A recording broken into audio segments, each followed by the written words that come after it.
Cinema ఇండస్ట్రీలో ఉన్న ఆడవాళ్ళ గురించి చాలా మంది పబ్లిక్ నెగిటివ్ గానే మాట్లాడుకుంటూ ఉంటారు. వాళ్ళు ఎంత జాగ్రత్తగా ఉన్నా కూడా వాళ్ళు అంతేలే అన్నట్లు మాట్లాడుతూ ఉంటారు. మరి వాళ్ళు వేసుకున్న డ్రెస్సుల్లో ఏమైనా తేడా వస్తే ఇక వాళ్ళపై ఎలాంటి విమర్శలు వస్తాయో ప్రత్యేకంగా చెప్పవలసిన అవసరం లేదు. ఇప్పుడు రీసెంట్ గా Bigg Boss fame Priyanka Jain విషయంలో కూడా అదే జరిగింది. రీసెంట్ గా ప్రియాంక జైన్ వేసుకున్న డ్రెస్సులపై విపరీతంగా ట్రోల్స్ వస్తూ ఉన్నాయి. ఆ అమ్మాయి స్టార్టింగ్ లో మా టీవీలో మూగ అమ్మాయిలా ఒక సీరియల్ లో నటిస్తే అప్పట్లో ఆ అమ్మాయి ఎంత బాగుండేదంటే నిజంగానే ఆ అమ్మాయి మూగమ్మాయి అన్నట్లు ఉండేది. క్యూట్ గా పద్ధతిగా చాలా తెలుగింటి ఆడపడుచులా చేసుకుంటే ఇలాంటి అమ్మాయినే పెళ్లి చేసుకోవాలన్నట్లుగా ముద్దుగా బుజ్జిగా చాలా అందంగా చాలా ఇన్నోసెంట్ గా ఉండేది ప్రియాంక జైన్. అయితే రీసెంట్ గా ప్రియాంక జైన్ ధరిస్తున్న బట్టలపై నెటిజన్ల నుంచి విపరీతంగా ట్రోల్స్ వస్తూ ఉన్నాయి.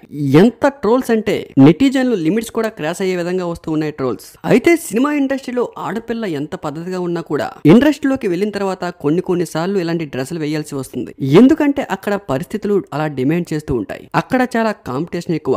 ఎంత అందంగా కనిపిస్తే అంత పాపులారిటీ వస్తూ ఉంటుంది. అయితే కొంతమంది పూర్తిగా డ్రెస్సింగ్ కోడ్ నే మార్చేస్తూ ఉంటారు. అప్పట్లో సావిత్రి, రీసెంట్ గా సాయి పల్లవి వాళ్ళు చేసే యాక్టింగ్ కే కొన్ని కోట్ల మంది ఫ్యాన్స్ ఉన్నారు. సినిమా ఎంత పెద్ద బడ్జెట్ మూవీ అయినా కూడా సాయి పల్లవి గారు డ్రెస్సింగ్ విషయంలో అస్సలు తగ్గరు. అవసరమైతే సినిమాని వదిలేసుకుంటారు కానీ డ్రెస్సింగ్ లో చిన్న మార్పు చేసినా కూడా సాయి పల్లవి గారికి అస్సలు నచ్చదు. ఇండస్ట్రీలో అలాంటి వారు ఉన్నారు, ఇలాంటి వారు ఉన్నారు. కానీ 99% ఇలాంటి వారే ఉన్నారు. అవకాశాల కోసం, పాపులారిటీ కోసం తప్పని పరిస్థితుల్లో ఒక్కోసారి నచ్చకపోయినా కూడా డ్రెస్సింగ్ కూడా ఇలా మార్చాల్సి వస్తుంది. మరి ప్రియాంక జైన్ ధరించే దుస్తులపై మీ అభిప్రాయాన్ని కామెంట్ రూపంలో తెలపండి. Thank you for watching.